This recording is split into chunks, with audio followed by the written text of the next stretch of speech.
I am Doomsvince, and this is day 134 of Spawn Year.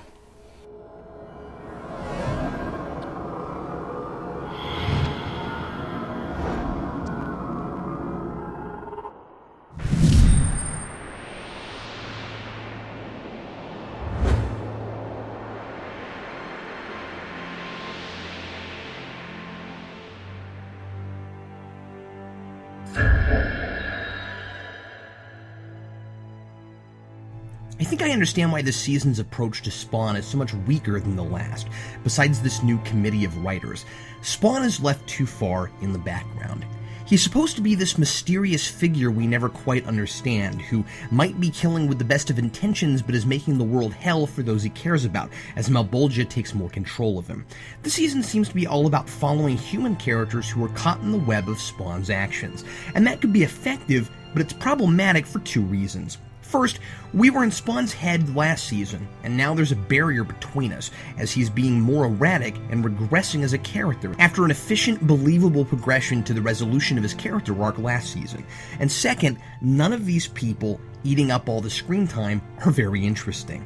Terry's a victim of a conspiracy he uncovered and is nothing but a mouse in a maze, and Wynn is a predator, nothing but a cat chasing that mouse. Neither has unique character traits or ideas that elevate them beyond their archetypes, and Wanda has been relegated to the worried wife of the mouse, who can barely function as she hopes against hope that the mouse gets out of the maze, and has dinner with the cat, who pretends he's only looking for the mouse in the mouse's best interest.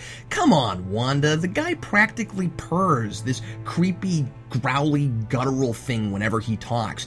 Wynn is obviously the cat. Now, putting that metaphor aside, this was already, to be fair, a show filled with archetypes. Wynn has never been anything but unadulterated evil. But our protagonist was inching dangerously close to being a fully realized character. It was a huge mistake to shift the focus away from Spawn. This episode is not interested in telling a story, and certainly not interested in telling a plausible story, so much as making me feel uncomfortable. A soft-spoken serial killer sets up shop near Spawn's alleys and begins killing minorities in the name of Malebolgia. He knows everything, that Spawn was sent from hell and that he's supposed to be harvesting souls for Bolgi, who, interestingly, we haven't seen at all yet in this show.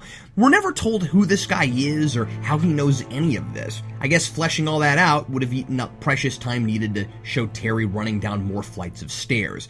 Man, Terry sure runs a lot in this show. Run, Terry, run! He must really identify with that red-headed German chick. Wynn is staying close to Wanda, hoping she'll lead him to Terry. Terry calls Wanda and has her meet him at a place that just happens to be right in Spawn's neck of the woods and a block away from homicidal white supremacist Satan worshipper guy. So, of course, Terry gets abducted and taken to the killer's gallery of horrors, where he's hung his black and Jewish victims on meat hooks to rot.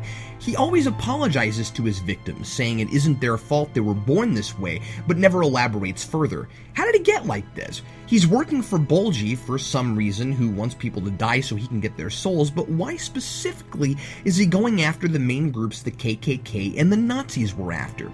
Nothing is being said at all by invoking these two awful institutions. Todd shows a KKK mask and a swastika at the beginning and talks about how the devil might look as, quote, normal as you or me, and then the nutjob butchers Jewish and black people. It comes off as pure shock factor and nothing else.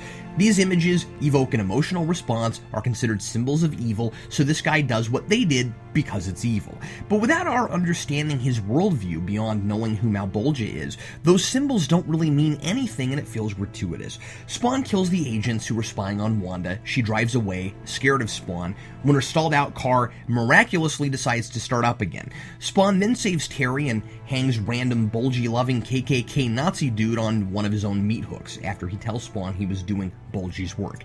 The end. Well, mission accomplished episode, I suppose.